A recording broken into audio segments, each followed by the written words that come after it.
Have a blessed day to everyone. We have a special topic today. God will heal you. I don't know what is our situation today, but God leads me to release this message, this video.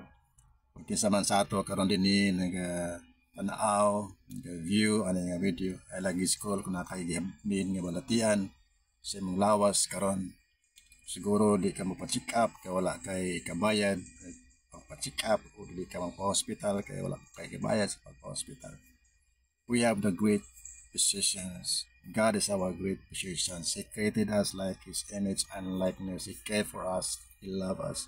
Kung dili patakwaon sa Dios, iyang himuon ang pag-ayo sa to ang mga balatian kung sa nagyambi na to nga balatian sa to ang kinabuhi ang pulong sa Ginoo nagaingon sa Exodus 15 verse 26.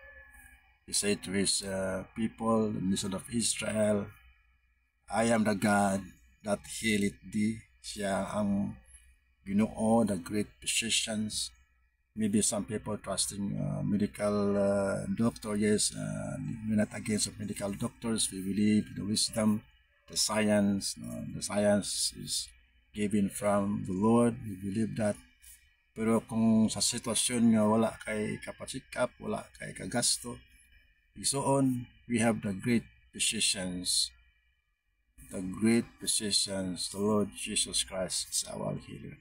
So today I will have to pray for healing for every one of us watching for this video. Salamat sa pagtanaw. Kung imo kini nga panahon, kung mao kini sa imong need karon, you need healing.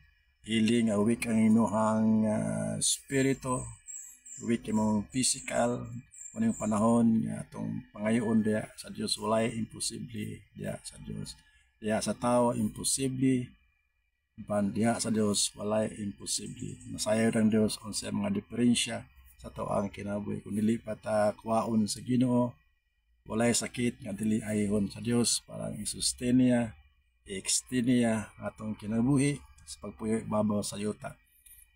Kung panahon na po nga kwaon ta sa Ginoo, ang atong sakit dili gina sa maayo. Muna siya ang maagi nga mapauli na tadiya sa Dios. So, duha lang katubag ang naa sa Dios. Ayuhon ta niya o dili ayuhon.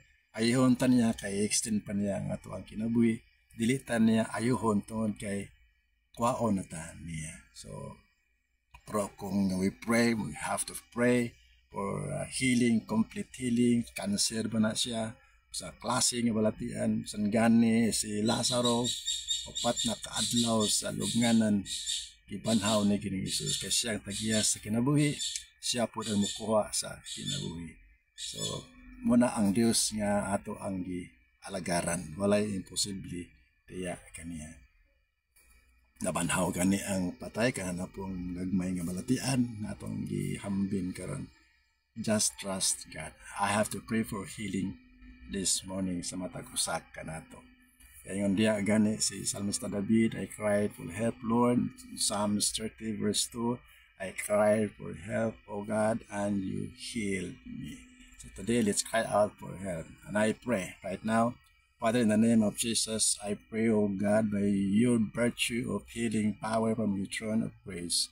Karon nga nagtanaw Ginoo sa video, dunay balatian, spirit man, balatian sa spiritual man or sa physical. Lord, I pray in the name of Jesus, release your healing touch right now.